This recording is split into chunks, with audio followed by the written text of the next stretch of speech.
Hello दोस्तों, reader books club में आपका फिर से स्वागत है। कई बार हम ये सोचते हैं कि क्यों कुछ लोग बहुत ज्यादा पैसे होने पर भी हमेशा एक मीडियोकर की लाइफ ही जीते रह जाते हैं और कैसे कुछ लोग कम इनकम होते हुए भी लॉन्ग टर्म में मिलियनेयर बन जाते हैं। आप चाहे माने या ना माने, इस वक्त पैसों को लेकर जो आप डिसीजन ले रहे होंगे वो आपके आने वाले कुछ सालों के फाइनेंशियल स्टेटस पर असर डालेंगे। तो क्यों ना अभी से पैसों की साइकोलॉजी को समझा जाए और जल्दी से इसका एडवांटेज लिया जाए। इसलिए आज हम बात करने वाले हैं एक ऐसी ही किताब के बारे में जिसका नाम है द साइकोलॉजी ऑफ मनी, जिसे मॉर्गन हाउसेल ने लिखा है। ये किताब पर्सनल फाइनेंस को ह्यूमन बिहेवियर के लेंस से परखती है। ये कई सब्जेक्ट पर एक फ्रेश नजरिया देती है, जैसे कि बहुत सी पर्सनल फाइनेंस की बुक फोकस करती हैं ऐसी चीजों पर जैसे स्टॉक मार्केट कैसे काम करता है, कैसे स्टॉक सेल किए जाएं या पोर्टफोलियो बनाया जाए। हाउसेल लोगों और पैसों के बीच के रिलेशनशिप पर फोकस करते हैं, इस पर पकड़ बनाने के लिए कि क्यों लोग खुद को कर्ज के बोझ तले दबा लेते हैं। आपको इंटरेस्ट रेट जानने की जरूरत नहीं है, आपको लालच को, असुरक्षा को, पॉजिटिविटी को स्टडी करने की जरूरत है। अच्छा पैसा होने का आपके स्मार्ट होने से बहुत कम लेना देना है, लेकिन ज्यादा इस चीज से लेना देना है कि किस तरह आप बिहेव करते हैं। सही चीजों में एंगेज करें और चांस है कि आप सक्सीड कर जाएंगे। इसी तरह से चाहे आप में कितनी भी इंटेलिजेंस, समझ या अंदर की खबर हो, ये आपको गलत बिहेवियर से उपजे रिजल्ट से नहीं बचा सकती है। बुक का हर चैप्टर एक इंसान के पैसों के प्रति बिहेवियर और एटीट्यूड को दर्शाता है। कुछ निश्चित बिहेवियर्स अच्छे नतीजे की गारंटी होते हैं, जबकि दूसरे बिहेवियर्स फेलियर की। इस बुक में मनी से जुड़े बहुत सारे लेसन पर बात की गई है। कुछ लेसन्स हमारे कुछ निश्चित व्यवहार के प्रति सजग बनाते हैं, दूसरे लेसन्स हमें लाभकारी आदतों को अपनाने के लिए प्रोत्साहित करते हैं। इन लेसन्स की खूबसूरती यह है कि इन्हें कोई भी कर सकता है। ये सिर्फ ज्यादा इनकम वाले लोगों के लिए या बहुत बड़ी एजुकेशनल डिग्री वालों के लिए नहीं है। ये बुक आपका अपने पैसों के साथ रिलेशनशिप और एटीट्यूड सुधारने का काम करेगी। ये मुश्किल नहीं है। ऑथर हमको अश्योर करते हैं पैसा बनाने के लिए सिर्फ अनुशासन, सब्र और कंस्ट्रक्टिव बिहेवियर की जरूरत होती है। अगर आपने अब तक हमारे चैनल को सब्सक्राइब नहीं किया है तो इससे पहले कि आप वीडियो में खो जाएं, इमीडिएटली चैनल को सब्सक्राइब और वीडियो को इमीडिएटली लाइक भी कर दें।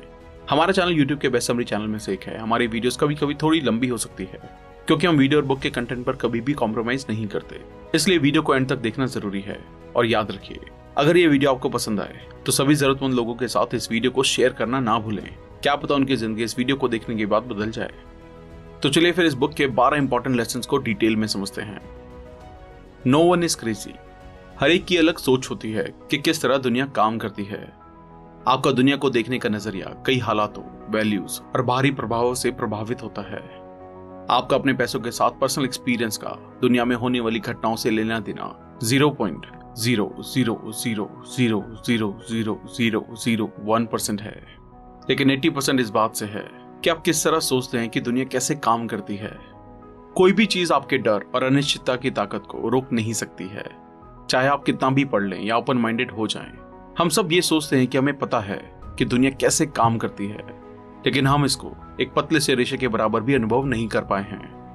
यूएस में लॉटरी खरीदने वालों पर गौर करें। लो इनकम वाले लोग सालाना इस पर $400 तक खर्च करते हैं, यानी कि लगभग 30,000 रुपए। ये नंबर हायर इनकम वालों को भी चौंका सकता है। इसे पैसों की एक उम्मीद और ख्वाहिश का नाम देकर कुछ लोग इसको सही ठहरा सकते हैं। बिना खुद को उनकी जगह पर रखे ये जान पाना मुश्किल है कि वो ऐसा क्यों करते हैं। Luck and risk. कोशिशों से आपके नतीजे तय होते हैं, लेकिन लक और रिस्क भी इसमें एक बहुत इंपॉर्टेंट रोल निभाते हैं। बिल गेट्स उन चुनिंदा हाई स्कूल्स में पढ़े हैं जहां 1968 में कंप्यूटर हुआ करते थे। अगर टीचर बिल ढगाल की कोशिश नहीं होती, जिन्होंने उस टाइम पर एक $3,000 का कंप्यूटर खरीदा, तो इसकी संभावना कम है कि बिल गेट्स को सेम करियर में सक्सेस मिलती। बिल गेट्स खुद ये चीज मानते हैं कि अगर लेक साइड स्कूल नहीं होता तो आज माइक्रोसॉफ्ट भी नहीं होता। लेक साइड में 3 बहुत बेहतरीन कंप्यूटर स्टूडेंट्स थे जो आपस में दोस्त भी थे, बिल गेट्स, पॉल एलन और केंट एवांस। केंट एवांस को भी सक्सेस मिलना तय था, लेकिन उनकी ग्रेजुएशन से पहले ही एक एक्सीडेंट में मौत हो गई। इसे एक बैड लक के उदाहरण के तौर पर देखा जा सकता है। किस्मत और जोखिम लेना, ये दोनों वो रियलिटी हैं जो हर एक की लाइफ में उसके खुद के एफर्ट के अलावा भी उसके आउटकम पर असर डालती हैं। ये दोनों चीजें होती हैं क्योंकि सिर्फ आपके एफर्ट्स के दम पर ही आपको 100% नतीजे मिलने के लिए दुनिया बहुत कॉम्प्लेक्स है। किसी ऐसी घटना का जो आपके कंट्रोल में नहीं है, उसका भी आपके ऊपर अच्छा खासा प्रभाव पड़ सकता है। Never enough. ये कहानी है राइटर कर्ट और जोसेफ की, जो एक बिलियनर की पार्टी में शामिल होते हैं। कर्ट ने कहा कि ये बिलियनर एक दिन में उतने पैसे कमा लेता है जितना हेलर अपने पॉपुलर नॉवल से आज तक कमा नहीं पाए हैं। हेलर ने कहा, हाँ, लेकिन मेरे पास कुछ ऐसा है जो उसके पास कभी नहीं होगा। वो है एनफ, यानी कि बहुत। जो आपके पास है उसे खतरे में डालने की कोई वजह नहीं बनती। सबसे मुश्किल फाइनेंशियल स्किल ये है कि आप अपने गोल पोस्ट को मूव ना करने दें। खुद को दूसरों से तुलना करना ही गलती है। वेल्थ और जलन पैदा करने के लिए कैपिटलिज्म अच्छा है, लेकिन सामाजिक तुलना एक ऐसा प्रोसेस है जो कभी खत्म नहीं होती है। आपको इस सीढ़ी पर हमेशा आपसे ऊपर कोई मिल ही जाएगा। इनफ होने का मतलब है आपको ये पता हो कि किस चीज को अवॉइड किया जाए, जिसके लिए आपको बाद में पछताना ना पड़े। कई चीजें रिस्क लेने लायक नहीं होती हैं, चाहे उनसे कितना ही फायदा क्यों ना हो, जैसे कि रेपुटेशन, आजादी, दोस्त, परिवार, प्यार और खुशी। जीतने का सिर्फ एक ही रास्ता है कि आप उस खेल का हिस्सा ही ना बने। Confounding compounding. वॉरेन बफेट के पैसों के पीछे एक सिंपल सा फैक्ट है, वो सिर्फ एक अच्छे इन्वेस्टर नहीं है, वो कंसिस्टेंट 75 सालों तक एक अच्छे इन्वेस्टर रहे हैं। इनके फाइनेंशियल सक्सेस को एक फाइनेंशियल बेस में बांधा जा सकता है जो उन्होंने अपने शुरुआती सालों में बनाया था और बाद में उसे लंबे समय तक बनाए रखा। इन्वेस्टिंग उनका स्किल है, लेकिन उनका सीक्रेट है टाइम। अच्छी इन्वेस्टमेंट हमेशा सबसे ज्यादा रिटर्न के बारे में नहीं होती, ये उन अच्छे रिटर्न्स के बारे में है जिनके साथ आप चिपक कर रह सकें और लंबे समय तक इसे दोहरा सकें। और यहाँ पर कंपाउंडिंग अपना जादू दिखाती है। Getting wealthy versus staying wealthy. पैसा पाना और बनाए रखना बिल्कुल अलग चीजें हैं और इनके लिए बिल्कुल अलग माइंडसेट और स्ट्रैटेजीज चाहिए। पैसा पाने के लिए रिस्क लेने की जरूरत होती है, पॉजिटिव बने रहने और खुद को इसमें झोंक देने की। पैसा बनाए रखने के लिए जरूरत होती है ठीक इसके उल्टे की। इसके लिए चाहिए विनम्रता और ये डर कि जो आपने कमाया है वो बहुत जल्दी आपके हाथ से निकल भी सकता है। माइकल मोर्टिस, जो कि एक वेंचर कैपिटलिस्ट हैं, कहते हैं, हम ये समझते हैं कि आने वाला कल बीते हुए कल जैसा नहीं होगा। हम अभी तक के मिले रिवॉर्ड्स पर रेस्ट नहीं कर सकते हैं। हम आत्मसंतुष्ट नहीं हो सकते हैं। हम ये मानकर नहीं बैठ सकते कि बीते हुए कल की सक्सेस आने वाले कल की सक्सेस में तब्दील हो जाएगी। एक सर्वाइवल माइंड होने के लिए 3 चीजों की जरूरत होती है। फाइनेंशियल अनब्रेकेबल होने का लक्ष्य बनाएं, इतने कैपेबल बने कि मार्केट के उतार चढ़ाव सहन कर सकें और गेम में लंबे समय तक बने रह सकें, ताकि कंपाउंडिंग अपना जादू दिखा सके। प्लान करने के लिए सबसे इंपॉर्टेंट चीज है कि कोई भी प्लान आपके प्लान के अकॉर्डिंग नहीं जाएगा। हर प्लान में गलती के लिए जगह रह जाती है। जितना आपको अपने प्लान को सक्सेसफुल बनाने के लिए एक खास एलिमेंट की जरूरत होगी, उतना कमजोर आपका प्लान होगा। आने वाले कल को लेकर आशावादी रहें, पर सक्सेस के रास्ते में आने वाली बाधाओं को लेकर भी सचेत रहें। Tells you win. ये एक आर्ट कलेक्टर हेंस ब्रिगेन की स्टोरी है। उन्होंने पिकासो, बर्गस, क्लीस और मैट्रिसेस की एक अमेजिंग कलेक्शन इकट्ठा की। लोग उसके आर्ट में इन्वेस्ट करने की कला से भौचक्के रह जाते थे। सच्चाई ये थी कि उसने बहुत ज्यादा संख्या में आर्ट खरीद लिए थे। उसके कलेक्शन का कुछ ही हिस्सा वैल्यूएबल था। बर्गन कई बार गलत भी हो सकते थे, फिर भी आखिर में वो सही निकलते थे। कोई भी चीज जो विशाल हो, प्रॉफिटेबल हो, फेमस हो और इन्फ्लुएंशियल हो, वो एक टेल इवेंट का नतीजा होती है, हजारों या लाखों में एक इवेंट की तरह। अब हम एक वेंचर कैपिटल मॉडल के बारे में बात करेंगे। अगर एक फंड 100 इन्वेस्टमेंट करता है तो वो 80% फेलियर का अंदाजा लगा रहे होते हैं, कुछ परसेंट अच्छा परफॉर्म करने का और 1-2% अच्छे रिटर्न्स का। अगर स्टॉक मार्केट में विनर्स और लूजर्स के डिस्ट्रीब्यूशन पर विचार करें तो ज्यादातर पब्लिक कंपनीज फेल हो जाती हैं, कुछ ही ठीक ठाक कर पाती हैं और कुछ होती हैं जो बहुत अच्छे रिजल्ट दे जाती हैं। जब आप ये एक्सेप्ट कर लेते हैं कि टेल ही बिजनेस, इन्वेस्टिंग और फाइनेंस में हर चीज को चलाती है, तो आप ये समझते हैं कि बहुत सारी चीजें गलत जाएंगी, टूटेंगी, फेल भी होंगी, लेकिन ये बिल्कुल नॉर्मल है। Wealth is what you don't see. Wealth वो फाइनेंशियल एसेट है जो अभी तक किसी ऑब्जेक्ट में कन्वर्ट नहीं की गई है। हाउसेल बताते हैं कि जब लोग कहते हैं कि वो मिलियनर बनना चाहते हैं, इसका असली में मतलब ये है कि वो $1 मिलियन खर्च करना चाहते हैं। $1 मिलियन खर्च करना मिलियनर बनने का बिल्कुल उल्टा है। वेल्दी और रिच के बीच में डिफरेंस ये है कि लोग जो बड़े घर में रहते हैं और फैंसी कार चलाते हैं वो रिच हैं। बड़ी इनकम वाले लोग रिच हैं, वो इस चीज को दिखाते हैं कि वो रिच हैं। वेल्थ छुपी हुई होती है। वेल्थ वो इनकम है जिसे सेव किया जाता है, ना कि खर्च। वेल्थ का होना है ऑप्शन का होना, फ्लेक्सिबिलिटी का होना और ग्रोथ का होना। वेल्थ का मतलब है वो खरीदने में कैपेबल होना जिसकी आपको जरूरत है। Save money. एक सर्टेन इनकम लेवल के बाद 3 तरह के लोग होते हैं। एक जो सेविंग करते हैं, दूसरे जो सोचते ही नहीं है कि वो पैसा बचा सकते हैं, तीसरे वो जिनको नहीं लगता कि उनको पैसा बचाने की जरूरत है। आपकी सेविंग रेट आपकी इनकम या इन्वेस्टमेंट रिटर्न से भी ज्यादा इंपॉर्टेंट है। लोग क्या सोचते हैं और फील करते हैं इसके बारे में चिंता ना करें। अपने टाइम के ऊपर कंट्रोल होना और ऑप्शंस होना दुनिया की सबसे वैल्यूएबल करेंसी है। Reasonable, rational and room for error. Financial decision लेते समय बिल्कुल ठंडे होकर ना रहें। रीजनेबल होने का लक्ष्य रखें। रीजनेबल होना ज्यादा रियलिस्टिक है और इसके साथ लंबे समय तक बने रहने की जो सबसे ज्यादा मैटर करता है। पैसा बनाने के चांसेस टाइम के साथ बढ़ते जाते हैं।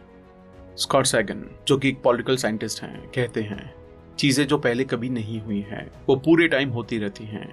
याद रखें, बीते कल की परफॉर्मेंस आने वाले कल की परफॉर्मेंस का इंडिकेटर नहीं होती है।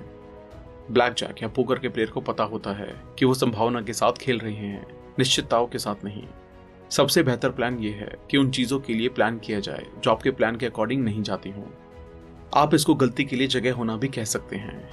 ये इकलौता तरीका है सुरक्षित रूप से ऐसी दुनिया को दिशा देने का जो कि ऑड से चलती है, ना कि सर्टेनिटी से। ऐसी चीज के लिए प्रिपेयर होना या एंटिसिपेट करना बहुत मुश्किल है जिसे आप देख नहीं सकते। तो आप क्या कर सकते हैं?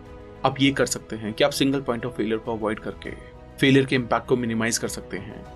सबसे बड़ा सिंगल पॉइंट ऑफ फेलियर ये होता है कि आप अपने खर्च और जरूरतों के लिए सिर्फ एक सोर्स ऑफ इनकम पर निर्भर रहते हैं, वो भी बिना किसी सेविंग के। रेनी डे फंड्स एक अच्छा आइडिया है। उन चीजों के लिए पैसा बचाएं जिन्हें आप एंटिसिपेट या प्रेडिक्ट नहीं कर सकते हैं। You will change. हम खुद के फ्यूचर सेल्फ के एक बहुत बुरे प्रेडिक्टर होते हैं। हमारी अभी की नीड्स, वांट्स वो नहीं होती हैं जो हमारे फ्यूचर सेल्फ की नीड्स या वांट्स होंगी। लॉन्ग टर्म के लिए सोच पाना और इफेक्टिवली डिसीजन ले पाना बहुत मुश्किल होता है। इस सच्चाई को स्वीकार करें कि एक इंसान चेंज होने के लिए ही बना है। आज जो आपके लिए मायने रखता है, हो सकता है आने वाले 10 सालों में उसका कोई मतलब ही ना रहे। Sunk cost. बीते हुए कल के बुरे डिसीजंस को आगे बढ़ाते जाना जबकि नुकसान की भरपाई होना पॉसिबल नहीं है। ऐसी दुनिया में जो लगातार बदल रही है, ये एक डेविल का काम करता है। ये हमारे भविष्य को हमारे पास्ट का गुलाम बना देता है। ये उस अजनबी की तरह है जो आपकी लाइफ के बड़े डिसीजन लेता है। जैसा कि आपने एक बिजनेस में इन्वेस्ट किया और बुरी तरह फेल हो गए, अब आप इसको कंटिन्यू रखने का सोचते हैं क्योंकि आप बहुत पैसा लगा चुके हो, बिना ये सोचे कि आगे भी चलकर ये जरूरी नहीं कि आप पैसा बना लोगे। जो चला गया वो संक कॉस्ट है। जरूरी ये है कि हम होने वाले नुकसान से खुद को बचाएं। पैसों के साथ जुड़ी गई चीजों के लिए ये जानना है कि उसकी कीमत क्या है और उसको चुकाने के लिए तैयार रहना। सक्सेसफुल इन्वेस्टिंग एक कीमत मांगती है, लेकिन इसकी करेंसी डॉलर या सेंट में नहीं होती। ये होती है स्थिरता, डर, शंका, अनिश्चितता और पछतावा। इन सारी चीजों को अनदेखा करना आसान है जब तक कि हम रियल में इन्हें फेस नहीं कर लेते। बहुत कम लोगों में ये कहने का स्वभाव होता है कि ठीक है, अगर मैं अपना 20% पैसा गवा भी देता हूँ, तब अगर आप अस्थिरता को एक फीस की तरह देखने लगते हैं तो चीजें अलग दिखती हैं। जब आप लॉन्ग टर्म में इन्वेस्ट करते हैं तो आपको शॉर्ट टर्म में मार्केट के उतार चढ़ाव को भी एक्सेप्ट करने के लिए तैयार रहना पड़ता है। The selection of pessimism. Negative thinking सिर्फ पॉजिटिव थिंकिंग से ज्यादा कॉमन नहीं है, ये उससे ज्यादा स्मार्ट भी लगती है। ये आपको बुद्धिमत्ता के तौर पर बंदी बना लेती है और हम इस पर पॉजिटिविटी से ज्यादा ध्यान देते हैं। अगर आप किसी को ये बताएं कि सब कुछ ठीक हो जाएगा, तो या तो वो आपसे दूर निकल जाएंगे या आपको उलझन भरी निगाह से देखेंगे। किसी को ये बताएं कि उन पर खतरा है और आपको उनकी पूरी अटेंशन मिलेगी। डैनियल कैनेमैन कहते हैं, ये पॉजिटिव और नेगेटिव एक्सपेक्टेशन और एक्सपीरियंस के पावर के बीच की असमानता की एक एवोल्यूशनरी हिस्ट्री है। ऑर्गेनाइजेशन खतरों को अपॉर्चुनिटी से ज्यादा अर्जेंट मानकर काम करते हैं और उनके सर्वाइव और रिप्रोड्यूस करने के चांसेस ज्यादा बन जाते हैं। ईयर 2000 में जब ऑयल के प्राइस बढ़े, कुछ खास तरह के ऑयल निकालना इकोनॉमिकली पॉसिबल हो सका। आवश्यकताएं आविष्कार की जननी है और मानवता अनंत रूप से इनोवेटिव है। लोग बाधा और प्रॉब्लम्स को नए सॉल्यूशन के साथ रिस्पॉन्ड करते हैं। खतरों के साथ सेम मैग्नीट्यूड के सॉल्यूशन भी आते हैं। इकोनॉमिक हिस्ट्री का ये कॉमन प्लॉट है जिसे अक्सर नेगेटिव थिंकर द्वारा भुला दिया जाता है। प्रोग्रेस धीमी होती है, लेकिन सेटबैक और डिजास्टर जल्दी और ज्यादा इंपैक्टफुल होते हैं। बहुत सारी ओवरनाइट ट्रीटीज होती हैं, लेकिन शायद ही कभी ओवरनाइट मिरेकल होते हैं। ग्रोथ बनती है कंपाउंडिंग से, जो कि हमेशा वक्त लेती है। डिस्ट्रैक्शन होते हैं सिंगल पॉइंट ऑफ फेलियर से, जो कि कुछ सेकंड में हो जाते हैं।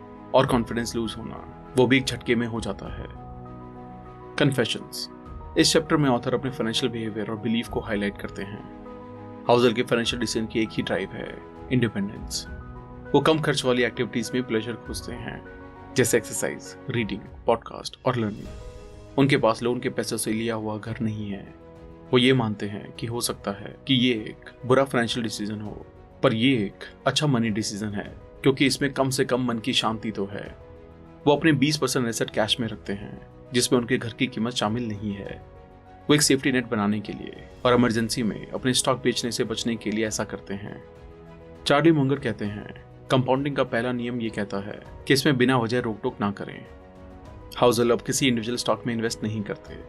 हाउजल ने सभी stock market investments low cost index fund में कर रखे हैं। कुछ लोग एवरेज मार्केट को आउट परफॉर्म कर देते हैं। ये बहुत मुश्किल है और जो ज्यादातर लोग सोचते हैं उससे कहीं ज्यादा मुश्किल।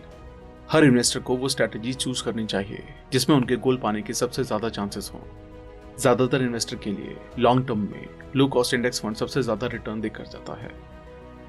थैंक यू दोस्तों, आई होप ये वीडियो आपको पसंद आई होगी। आई होप आप इस किताब के सभी लेसन्स को अपनी लाइफ में अपनाकर अपनी लाइफ को और भी बेहतर तरीके से जी पाएंगे। आप इस बुक को ऑर्डर करके और भी डिटेल में पढ़ सकते हैं, लिंक डिस्क्रिप्शन में दिया गया है।